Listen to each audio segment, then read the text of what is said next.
मेका देवमुखी एक मेका देवमुखी एक मेका देवमुखी एक मेका देवमुखी एक मेका देवमुखी एक मेका देवमुखी एक मेका देवमुखी एक मेका देवमुखी सुखे आलो सुखे आलो दी तो ऐसे नाही वैकुंठ दी तो ऐसे नाही वैकुंठ दी तो ऐसे नाही वैकुंठ दी तो ऐसे नाही मुखे घालू मरी सुखे घालू मरी वैकुंठ दी तो ऐसे नाही वैकुंठ दी तो ऐसे नाही वैकुंठ दी तो ऐसे नाही वैकुंठ दी तो ऐसे नाही ऐसे नाही नाही ना ना नाही स्वतःच्या ताटात भाकरी आहे, पोटभर खाणं ही प्रकृती आहे, भूक नसताना खाणं ही विकृती आहे. ताटात भाकरी आहे पण भूक नसताना खाणं ही विकृती आहे, भूक असताना खाणं ही प्रकृती आहे आणि भूक आपली स्वतःची मारून दुसऱ्याच्या तोंडात घास घालणं ही आपल्या वारकरी संप्रदायाची संस्कृती आहे. ही काय आहे? संस्कृती आहे. आणि तीच संस्कृती तुकोबाराय म्हणतात, एकमेका देऊमुखी सुखे घालू हुंबरी. मी आता तसंच ठरवलं महाराज, मलाही शॉर्ट व्हिडिओ काढायचे. काय करता पोत्यांना अभ्यास करून विठाला विठाला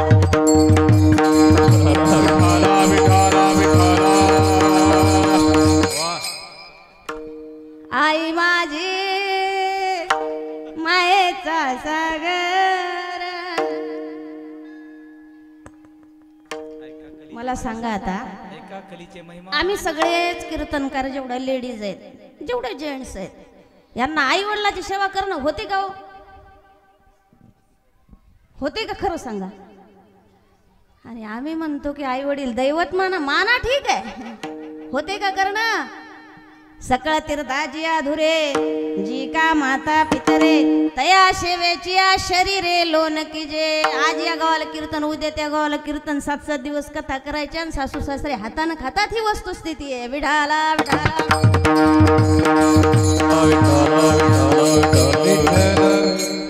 कधी जेवू घालणार आहेत महाराज? दुसऱ्याच्या सत्यनारायणावर जेवता जेवता रिकामपणच भेटत नाही, तर घरी सत्यनारायण करायचा कधी?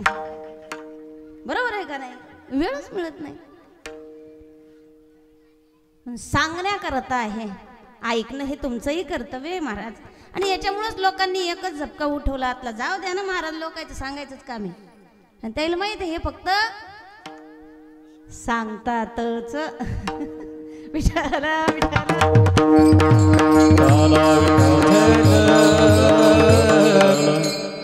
वैकुंठे तो ऐसे नाही केवळ काही काल्याचे. बर म्हणलं नेमकं महाराज, हा देवात आणि वैष्णवामध्ये काला होतो, पण याला ठिकाण योग्य कोणतं?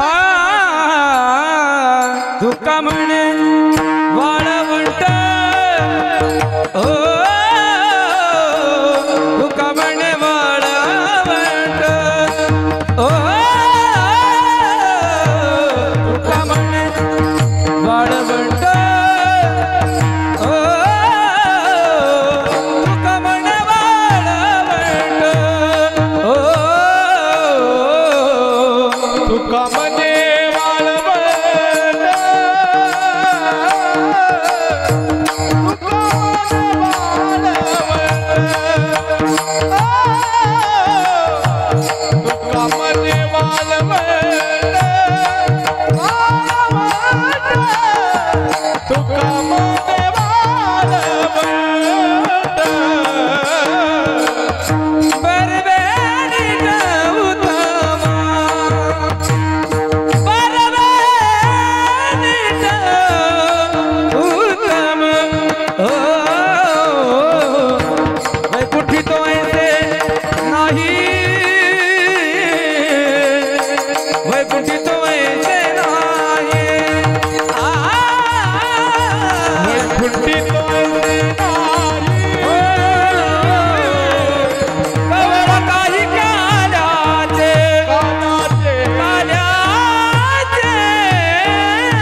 का ठरवलं बरं?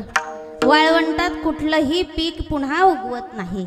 तसं काला घेतल्यानंतर परमार्थात आल्यानंतर काम यश क्रोध यश रजोगुण समुद्भव हा कितीही प्रपंचातले कितीही विकार असो पण ते पुन्हा उद्भवत नाहीत. तसं वाळवंट आहे की तिथं पेरल्यानंतर पुन्हा उगवत नाही. म्हणून तुकोबाराय म्हणतात तुका म्हणे वाळवंट बरवे नीट उत्तम.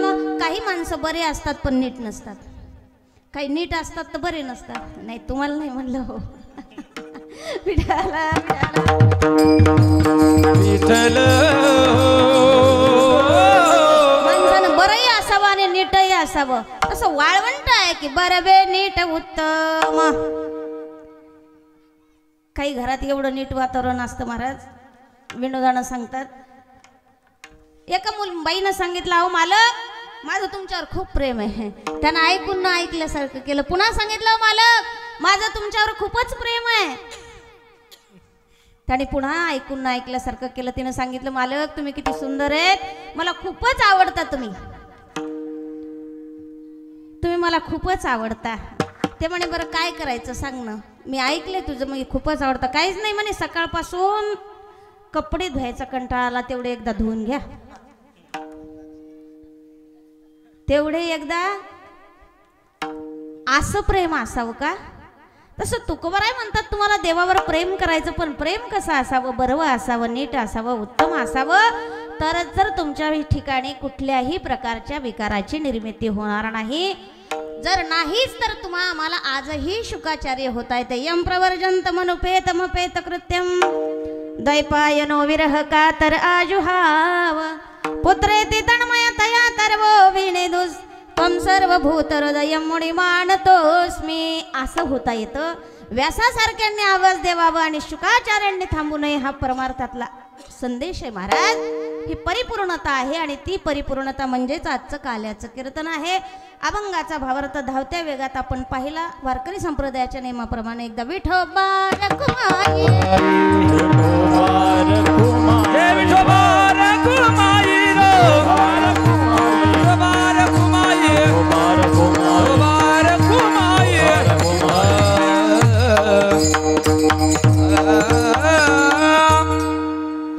काही अवताराचा उच्चार करायचा आणि काही अवताराचा उच्चार आचार करायचा. तो कोणता अवतार? चरित्र ते उच्चारावे गेले देवे गोकुळी, गेले देवे गोकुळी, गेले देवे गोकुळी. चरित्र ते उच्चारावे गेले देवे गोकुळी, गेले देवे गोकुळी, गेले देवे गोकुळी. प्रभू रामचंद्राच्या अवतारामध्ये आचरणीय आहे, आदरणीय आहे, वंदनीय आहे आणि पूजनीय आहे. म्हणून रामासारखा राजा नाही, रामासारखा देव नाही, रामासारखा. पण राम अवतारामध्ये मानवानं कसं जगावं हे रामप्रभूंनी सांगितलं आणि कृष्ण अवतारामध्ये दुसऱ्याला कसं नीट शिस्तीत ठेवावं हे शिकवलं. पहिल्या अवतारात मर्यादा, कोणी जे म्हणलं ते, जे म्हणलं ते, जे म्हणलं ते, जे म्हणलं ते, नंतर कंटाळा आला ना. आता काय करतील? कृष्ण अवतारात सगळ्यांना नीट केलं महाराज. कृष्ण अवतार म्हणजे काय? सगळ्यांना सरळ केलं. अजिबात शब्दात नावात उभं राहण्यात कुठंच तो सरळ नाही. तो कृष्ण अवतार तो आहे आठवा. तो आठवा चतुर्भुज 12 वर्षाची मूर्ती कारागृहामध्ये उभी आहे. देवकीने सांगितलं भगवंता तुम्ही लहान व्हा. कंसाला भय वाटत होतं. आठवा आठवा आठवा आठवा आठवा. तुम्ही सुद्धा जीवनामध्ये त्याला कधीच विसरू नका. तुम्ही त्याला आठवा. म्हणून त्याचा अवतार आठवा. कंसाला तसदी लागलेली होती की आठवा कधी येणार आहे. देवकी मातेचं तेज वाढत चाललेलं आहे आणि योगाने कृष्ण परमात्म्याचा जन्म झाला अष्टमीच्या दिवशी रात्री 12 वाजता. आणि सांगितलं वडिलांना बाबा असं करा, जिथं माया जन्माला आलेले ना ती घेऊन या आणि मला तिथं ठेवा. माया उपजली तेथे ठेवी आणि मज येथे नंदाच्या घराला भजने गोकुळाला, भजने गोकुळाला, भजने गोकुळाला. गेली ते मला नंदाच्या घराला नेऊन घाला. नेणं सोपं नव्हतं महाराज, बेड्या होत्या. पण ब्रह्मा आलं की बेड्या सुटल्या. भगवंताला नेऊन पोहोचवलं. आणि खुल गए सारे ताले, ओए क्या बात हो गई. खुल गए सारे ताले, ओए क्या बात हो गई. जब से जन्मे कन्हैया, ओए क्या बात हो गई. जब से जन्मे कन्हैया, ओए क्या बात हो गई. खुल गए सारे ताले, वो क्या बात हो गई. खुल गए सारे ताले, वो क्या बात हो गई. जब से जन्मे कन्हैया, करामात हो गई. जब से जन्मे कन्हैया, करामात हो गई. आता दुसऱ्या वेळेस गणेश भावाला 7 दिवस कथेलाच न्यायचंय. कथा करायचंच काम नाही, कीर्तन करायचं होईल 7 दिवसात. सगळं यांच्यावरच लोड आहे. सगळे पदच नाही, त्याच्याशिवाय जमतच नाही. जब से जन्मे कन्हैया, ओए क्या बात हो गई. काय म्हणले? करामात. ठीक आहे, भगवंत जन्माला आले, गोकुळामध्ये नेऊन सोडलं, मायेला आणलं. कंसाने तिला गरगर गरगर फिरवलं. शिळेवरती आदळणार तेवढ्यात ती हातातून निष्ठून गेली आणि सांगितलं, ए कंसा, अरे मला काय मारतोय, तुला मारणारा गोकुळामध्ये वाढत आहे. गोकुळामध्ये आनंदमय वातावरण तयार झालं. उपजला मज आधी. गोकुळामध्ये आनंदमय वातावरण निर्माण झालं. एक धावी एकी पुढे, वाटिता ती सुंटवडे. काय म्हणतात? गवळण म्हणती गवळणीला, पुत्र झाला यशोदेला. गवळण म्हणती गवळणीला, पुत्र झाला यशोदेला. गवळण म्हणती गवळणीला, पुत्र झाला यशोदेला. गवळण म्हणती गवळणीला, पुत्र झाला यशोदेला. एकी धावी एकी पुढे, वाटी ताटी सुंदवडे. धावी एकी पुढे, वाटी ताटी सुंदवडे. गवळणीची गणबल झाली, दासी जनी हेल खाली. गवळण म्हणती गवळणीला, पुत्र झाला यशोदेला. गवळण म्हणती गवळणीला, पुत्र झाला यशोदेला. पुत्र झाला यशोदेला, पुत्र झाला यशोदेला. गवळण म्हणत ती गवळणीला, पुत्र झाला यशोदेला. यश देणारी सगळ्यांना ती यशोदा.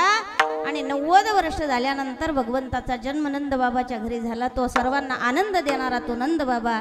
भगवंत हळूहळू लहानाचे मोठे झाले आणि भगवंत रांगायला लागले. रांगत रंगणी चोरीत लोणी, धावणी धरीती गवळणी. का खाल्ली भगवंतानी माती? का तर ते भगवंत म्हणजे भक्तांचे रजकण होते, म्हणून ती माती खाल्ली. सर्वांचं आळ आलं, आई भगवंत माती खातोय, ही एक भगवंताची लीला होती का? तर आईला आपल्या मुखामध्ये विश्वदर्शन करून द्यायचं म्हणून सगळ्यांनी सांगितलं, आई भगवंताने माती खाल्ली, देवानं माती खाल्ली. देव म्हणतो, आई नाही ग, आई ग आई, नाही खाली ग म्या माती. आई ग आई, नाही खाली ग म्या माती. नाही खाली ग माती. आई ग आई, नाही खाली ग माती. हो बळीराम दादा, हो बळीराम दादा. राम दादा, ओ बलिराम दादा. बळीराम दादा खोट बोलितो, बळीराम दादा खोट बोलितो. बलिराम दादा गोड बोलतो, बलिराम दादा गोड बोलतो. कुभांड घेतो मजवरी, कुभांड घेतो मजवरी. नाही खाली ग म्या माती. आई ग आई, नाही खाली ग म्या माती. आई ग आई, माती माती माती माती. मी माती खाल्ली नाही आई, पण आ उगारावया तिने, मारावया तिने उगारली काठी. भुवन त्या पोटी 14 देथे. 14 भुवनाचं दर्शन दिलं, पुन्हा मायेचं प्रदर्शन केलं. त्याला वाटलं, मी जर असा भगवंत आहे म्हणून जर सांगितलं तर मला आईचं प्रेम मिळणार नाही, म्हणून पुन्हा मायेचं प्रदर्शन केलं. भगवंत आता रांगत आहेत. आणि रांगता रांगता भूमीला आश्वासन देतात की मी आलोय, मी आलोय, तुझं सहकार्य करण्याकरता आलोय. आणि रांगत असताना आईच्या सारखं सारखं अंगावर चढत आहेत आणि यशोदा माता मंथन करत आहे. पुन्हा पुन्हा ती पदर धरतोय. विनंती करते बाळा, अरे थोडं बाजूला सरक ना. सोड रवी सोड बाळा करू दे मंथना, बाळा करू दे मंथना. सोड रवी सोड बाळा करू दे मंथना, बाळा करू दे मंथना. सोड रवी सोड बाळा करू दे मंथना, करू दे मंथना. सोड रवी सोड बाळा करू दे मंथना, करू दे मंथना.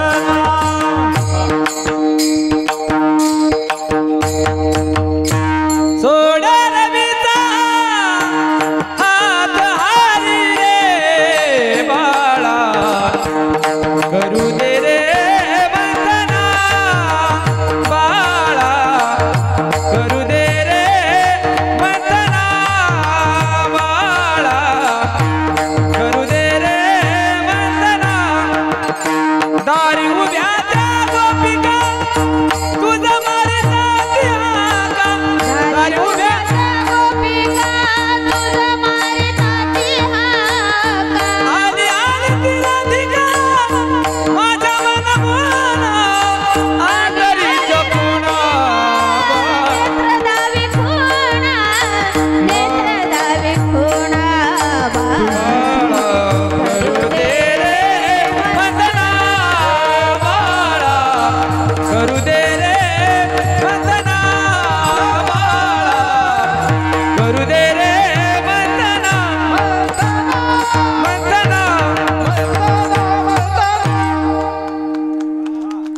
काय म्हणते? सोड रवीचा हात हरी रे बाळा, करू दे रे मंथना बाळा, करू दे रे मंथना.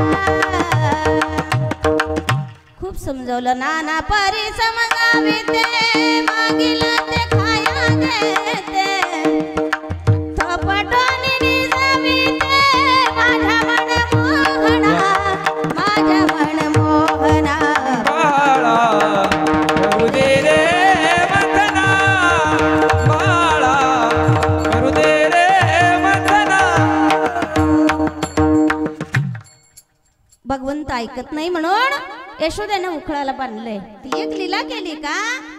कुबेराची मुलं दारात वृक्ष म्हणून बनून थांबलेले आहेत. त्यांचा उद्धार करण्याकरता स्पर्श केला. तीही लीला परिपूर्ण केली. भगवंता तलानाचे मोठे झाले आणि खोड्या करायला लागले. खोड्या करता करता घरातल्या खोड्या करता आणि बाहेर गेले आणि आता बाहेरच्या आळ घ्यायला लागल्या. कोण? गवळणी. कृष्णाला पाहिलं की त्यांना समाधान वाटायचं. खोड्या केल्याची तक्रार करायच्या आणि नाही जर कृष्ण दिसला तर पुन्हा गवळ्याच्या वाड्यात जाऊन बघायच्या. मैं तो सुध बुध खोई तेरे प्यार में, मैं तो सुध बुध खोई तेरे प्यार में सब कुछ भूल गई तेरे संसार में, सब कुछ भूल गई तेरे संसार में.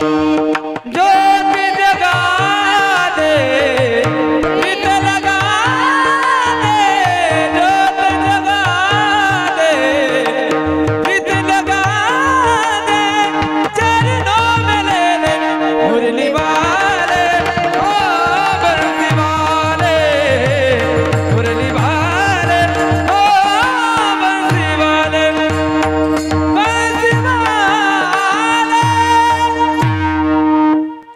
नाहीच दिसला भगवंत. मैं तो सुध बुध खोई तेरे प्यार में, सब कुछ भूल गई तेरे संसार में.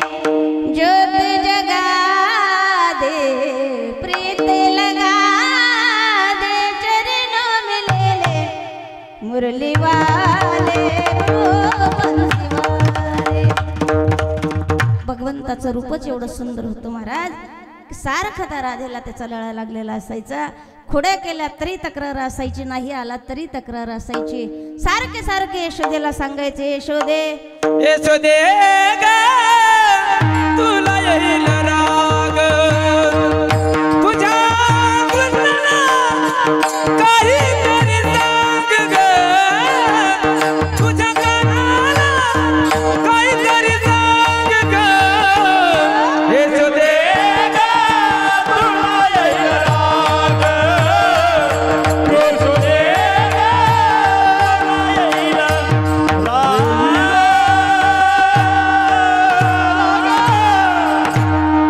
खोड्या काय केल्या, कशा केल्या, कुठं केल्या, सगळ्या तुम्हाला माहीतच आहेत. रोजचे कीर्तनकार काल्याची कीर्तन तुम्ही ऐकतच आहात, बरोबर आहे.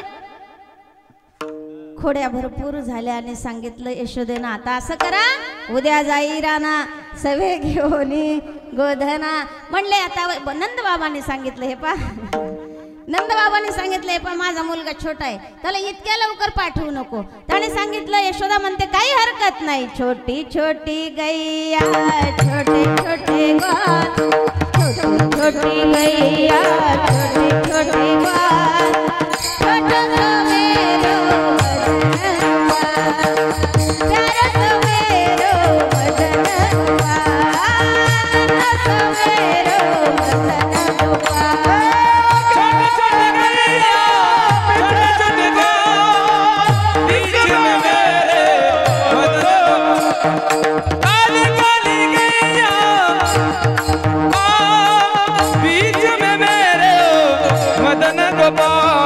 छोटी छोटी गैया छोटी छोटी गैया छोटी छोटी गैया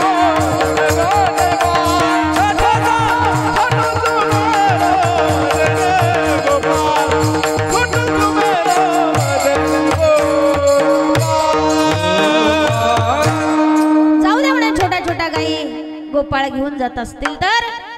आज नवलाची गोष्ट अशी आहे महाराज, की रोज नेहमीच्या कीर्तन करायला तुमचे डोंगरे भाऊजी सोबत राहत होते. सगळ्या महिला मंडळ म्हणत असतील, बाई आळंदीहून आली म्हणते, सगळं खरं आहे, पण सोबत कोण आणला असं चिंता असते महिला मंडळीला. अख्खं कीर्तन बाजूला, पण आता कशा हसायल्यात पहा ना. त्याला वाटतं, हेच वाटत होतं आम्हाला की बाई बोलायला लागली, पण आणलं कोणाला नेमकं याच्यातलं, हे तर सगळे रोजच्याच दिसायले, नेमकं नवीन कोण आहे. आमचे महाराज आले नाहीत म्हणून जावाई आणलेत, पहा आता जवाई शोधायलेत ते. आता डोंगरे महाराज होते तर मी म्हणायचे धोत्रावाले टोपीवाले, आता जावाई बापू खाली बसलेले, आता परिचय तरी कसा देणार. नोकरीवाले, आता नोकरीवाले म्हणावं तर काही लेबलही नाही. पण एक संस्कृती आहे महाराज, की सासूबाईनं कीर्तन करावं, जवाईनं पुढं बसून ऐकावं. एकदा त्यांच्याकरता जोरदार टाळ्या वाजवा. ते जर नसते तर आजचं तुमचं कीर्तन सक्सेस झालं नसतं महाराज, लक्षात घ्या. 100च्या स्पीडनं गाडी आणली त्यांनी रिसोर्टच्या समोर. मला तर असं गाडी बाजूला बसून राम राम राम राम राम राम राम राम, पण म्हणावं काय, थांबा म्हणावं तर कीर्तन समोर आहे, बोलावं जास्त तर जावाई बापू आहेत, म्हणावं तरी काय म्हणावं. त्यांचंही बरोबर होतं, कारण फोन येणं चालू होते. त्यांच्या सहकार्यानं हे आजचं कीर्तन आहे. ही माझ्यावर ज्ञानोबारायांची कृपा आहे की जावाई माझ्या कीर्तनाला येऊन बसतात. नाही तर बरेच कीर्तनकार असे आहेत की त्यांचा आणि परमार्थाचा संबंध आहे, पण प्रपंचाचं त्यांचं काही घेणं देणं नाही. त्यांनी एकच लक्षात घेतलेलं आहे, प्रत्येक जवळजवळ 50% वरी कीर्तनकार अशा आहेत, पंढरीच्या पेठे मांडियले पाल, पंढरीच्या पेठे मांडियले पाल, मनगटावरी तेल घालनिया, डोईचा पदर आला खांद्यावर, भरल्या बाजारी जाईन मी, भरल्या बाजारी जाईन मी. समोरचं एवढं सुंदर आहे महाराज. नावा मने देवा झाले मी सेवा, नामा म्हणे देवा झाले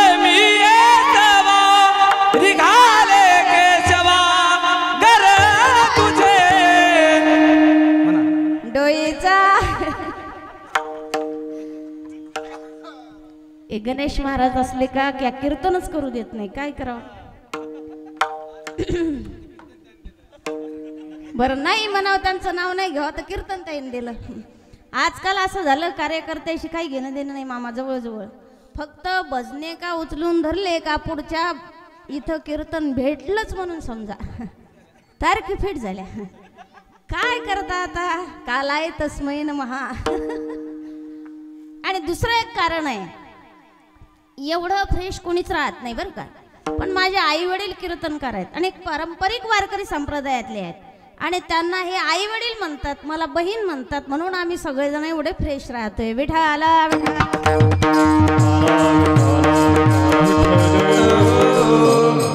अनेक खोड्या केल्या आणि काय सांगितलं यशोदेनं, उद्या जाई राना सवे घेवोनी गोधना, सवे घेवोनी गोधना, सवे घेवोनी गोधना. गाई घेऊन गेले रानात जात असताना. गाई चारत आहेत, चारताना सगळ्यांना भुका लागल्या. सांगितलं भगवंता आता आम्हाला भुका लागल्या. मी कसं ओळखलं, हा बाबांनी सांगितलं बस झालं आता 10 मिनिटात आउट पा तुमचं. समजणे वाले को इशारा.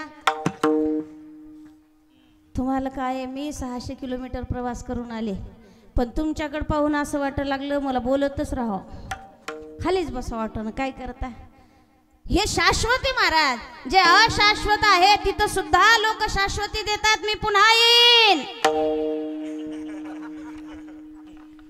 हे तर शाश्वत आहे.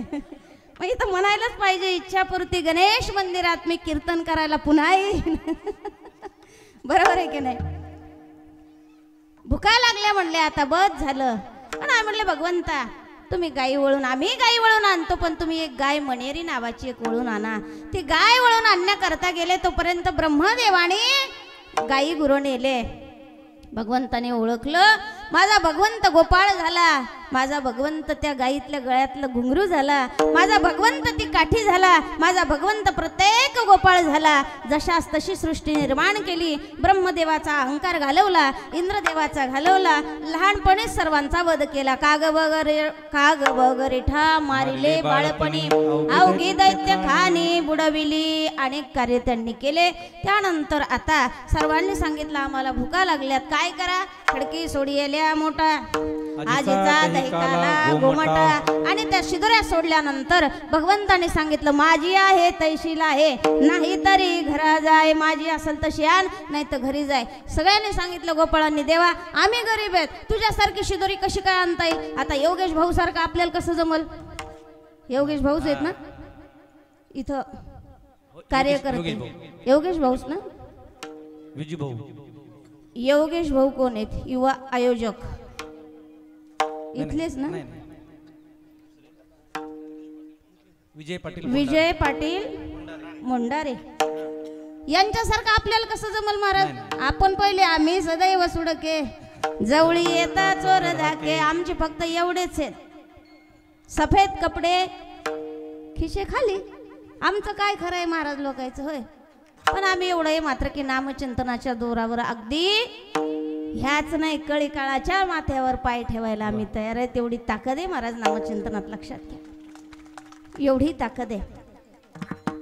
भगवंताने सांगितलं माझी आहे तैशील आहे, नाही तरी घरा जाय. आता त्याच्यासारखी शिदोरी कस काय येईल. तो नंदबाबाचा राजाचा मुलगा होता. पण भगवंताने सांगितलं माझ्यासारखं शुद्ध जर चित्त असेल, अहंकार असेल, चित्त जर शुद्ध तुमचं असेल तर या, नाही तर तुम्ही इकडे येऊ नका. ज्याचं चित्त संसारात म्हटल्यापेक्षा परमार्थात ज्याचं चित्त मुरल्या जातं त्यालाच काल्याचा अधिकार आहे. या काल्यात काय टाकलेलं आहे हो, लाह्या, पोहे आणि दही.